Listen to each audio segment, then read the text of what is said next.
ఈవీఎంలు అన్నది 80% of the జనాభా ఓట్లు వేసినారు. రికార్డ్ పోలింగ్ 80% జనాభా వెళ్ళి పోలింగ్ బూత్లో బటన్ నొక్కినారు. బటన్ నొక్కిన తర్వాత వాళ్ళు ఏ పార్టీకి ఓటేశారని వీవీప్యాట్లో వాళ్ళకి కనిపిస్తూ ఉంది. వాళ్ళకి వీవీప్యాట్లో వాళ్ళు వేసిన ఓటు వీవీప్యాట్లో వాళ్ళకి కనిపించే ఓటు రెండు మ్యాచ్ అయ్యాయి కాబట్టి వాళ్ళు సాటిస్ఫై అయ్యి బూత్లో నుంచి బయటకు వచ్చారు. ఈ 80% మంది ఎవరైతే ఓటేశారో ఎవడు కంప్లైంట్ చేయాల, ఏ ఓటరు కూడా కంప్లైంట్ చేయాల. ఇప్పుడు నేనున్నాను, వెళ్ళి నేను ఫ్యాన్ గుర్తుకు నేను నొక్కిన తర్వాత వీవీప్యాట్లో నాకు సైకిల్ గుర్తు కనిపిస్తే నేను ఎందుకు గమ్మనుంటాను కదా. బూత్లో అక్కడే నేను గొడవ చేసిండు, బూత్లోనే వెంటనే కంప్లైంట్ లాంచ్ చేసిండు, బూత్లోనే అన్ని చేసిండు కదా. అట్లా ఏ పార్టీకి ఎవరన్నా కానీ ఇలా ఓటేసిన తర్వాత వీవీప్యాట్లో వేరే పార్టీకి ఓటేసినట్టుగా ఎవరికి కనిపించలేదు కాబట్టి 80% మంది జనాభా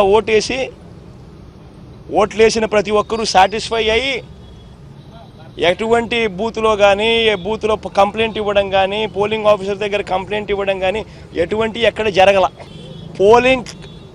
పోలింగ్ మొదలయ్యే ముందు ప్రతి పోలింగ్ బూత్లోనూ అన్ని పార్టీలకు సంబంధించిన పోలింగ్ ఏజెంట్లు అక్కడ కూర్చుంటారు. వాళ్ళందరూ కూర్చున్న తర్వాత ఈవీఎంలు వీళ్ళందరూ చెక్ చేస్తారు, వీళ్ళందరూ టెస్ట్ చేస్తారు. 50 ఓట్లు మాక్ పోలింగ్ చేస్తారు. 50 ఓట్లు మాక్ పోలింగ్ చేస్తారు ఈ పోలింగ్ ఏజెంట్స్. వాళ్ళు నొక్కిన గుర్తు వీప్యాట్లో వాళ్ళకు స్లిప్ ఏదైతే బయటకు వస్తుందో ఆ గుర్తు రెండు మ్యాచ్ అయినాయా లేదో చూసుకుంటారు. చూసుకున్న తర్వాత వీళ్ళు సంతకాలు పెడతారు, పోలింగ్ ఏజెంట్ సంతకాలు పెడతారు. మేము వెరిఫై చేసినాము, 50 ఓట్లు ఒక్కొక్కరు 50 ఓట్లు వెరిఫై చేసినాము, ఈవీఎంలు బాగా పనిచేస్తూ ఉన్నాయి అని సంతకాలు పెడతారు. ఆ సంతకాలు పెట్టిన తర్వాతనే జనరల్ ప్రజలకు పబ్లిక్కు ఓటింగ్ను పర్మిట్ చేస్తారు. ఓటింగ్ తర్వాతనే అవకాశం ఇస్తారు జనరల్ పబ్లిక్కు. మరి ఇటువంటి తెలుగుదేశం పార్టీకి సంబంధించిన ఏజెంట్లే అన్ని పార్టీలకు సంబంధించిన ఏజెంట్లతో పాటు కలిసి నొక్కి వీవీప్యాట్లలో కూడా దాన్ని చూసుకొని కరెక్ట్గా అన్నీ పనిచేస్తూ ఉన్నాయని చెప్పి వెరిఫైడ్ అని చెప్పి సంతకం పెట్టి పోలింగ్ ఆఫీసర్లకు ఇచ్చిన తర్వాతనే పోలింగ్ మొదలైంది. మళ్ళీ ఏ రకంగా చెప్తారు ఈ రకంగా ఈవీఎంలు అది జరిగాయి, ఈవీఎంలు ఇది జరిగాయి, ఇదే ఈవీఎంలు ఇదే వీవీప్యాట్. ఆయనకు అనుకూలంగా తీర్పు వస్తే ఏమలా అన్నీ బాగున్నాయి, వీవీప్యాట్లు బ్రహ్మాండంగా ఉన్నాయి, ఈవీఎంలు బ్రహ్మాండంగా ఉన్నాయి.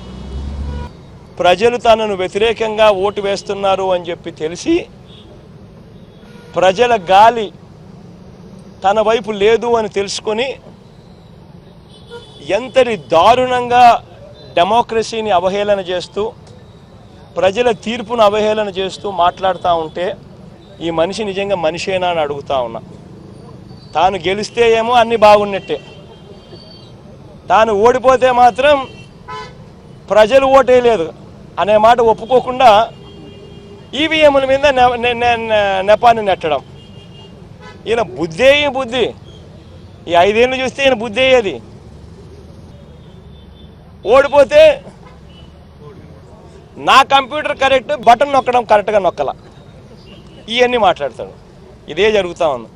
ఇటువంటి దుర్మార్గుడు, ఇటువంటి మోసగాడు, ఇటువంటి రాక్షసుడు, ఇటువంటి అన్యాయస్తుడు ఎంత త్వరగా పోతే ప్రజలకు అంత మంచి జరుగుతుంది.